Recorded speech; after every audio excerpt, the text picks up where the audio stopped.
شیطان کو اللہ نے آپشن دیا کہ تو جتنا چاہے گمراہ کر، مگر آدم علیہ السلام کو یہ سہولت دے دی کہ اگر آپ سے غلطی ہوئی تو توبہ کا آپشن بولو کھلا ہوا، سچے دل سے توبہ کر لینا۔ تبھی تو آدم سے غلطی ہوئی، توبہ کی، تو موسیٰ علیہ السلام نے ملامت کی تو آدم علیہ السلام نے اس ملامت کا فوراً جواب دے دیا کہ بھائی یہ ملامت بنتی نہیں ہے، کیونکہ توبہ کر چکے تھے۔ تو آدم علیہ السلام، شیطان سے بھی غلطی ہوئی، اکڑ گیا، آدم سے بھی غلطی ہوئی، شیطان نے کروائی، یہ نہ کھانا کھا لیا۔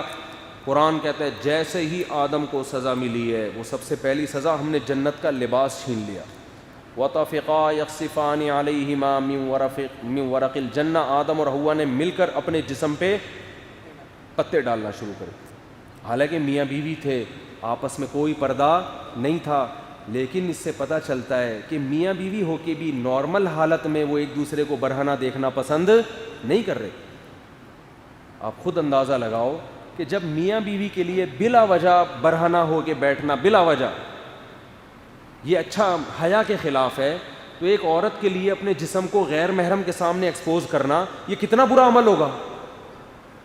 میاں بیوی کا کوئی پردہ نہیں ہوتا، خواہ میں وہمی بننے کی ضرورت نہیں ہے، لیکن نارملی ایک جب گھر میں نارمل رہتے ہیں تو پراپر ڈریس ہوتا ہے نا، وہ چڈی بنیان میں تھوڑی گھوم رہا ہوتا ہے آدمی، شرم آتی ہے اس کو۔ تو اسلام کس کو پروموٹ کرتا ہے؟ حیا کو۔ بے حیائی کو اسلام پسند نہیں کرتا۔ تو اب حضرت آدم اور حوا کو احساس ہو گیا ہم سے غلطی ہوئی ہے۔ قرآن کیا کہہ رہا ہے کہ آدم اور حوا کے دل میں ندامت کہ اب اللہ کو منانا ہے ہم نے توبہ کر کے، لیکن الفاظ سمجھ میں نہیں آ رہے کیسے منائیں۔ تو اللہ فرماتے ہیں میں نے آدم کو کلمات سکھائے، میں نے آدم کے دل میں وحی کی کہ اس طرح بولو اور مجھ سے کیا کرو۔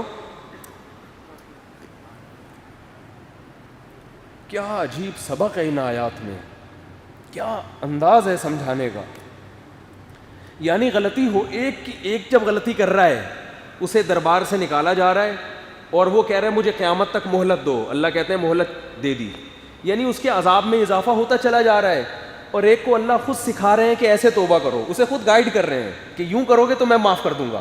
کیوں؟ ایک کے دل میں ندامت ہے اور دوسرے کے دل میں ندامت نہیں ہے۔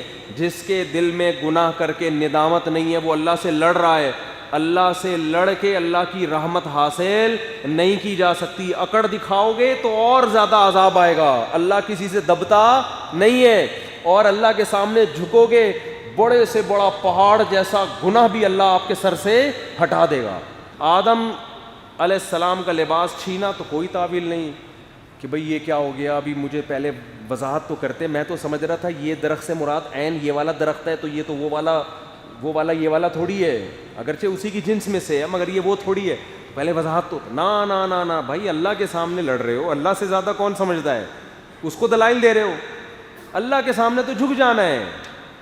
فوراً آدم نے کہا اللہ غلطی ہو گئی، یہ کیا ہو گیا، میں نے غلط کیا یہ کھا کے، کوئی تعویلات نہیں۔ تو اس لیے بھائی حدیث میں آتا ہے کلکم خطاؤن، ہم سب خطا کار ہیں، وخیر الخطائین التوابون، بہتر خطا کار وہ ہے جو اپنے گناہ سے معافی طلب کرتے ہیں، اللہ سے معافی مانگتے ہیں۔ اللہ عمل کی توفیق عطا فرمائے۔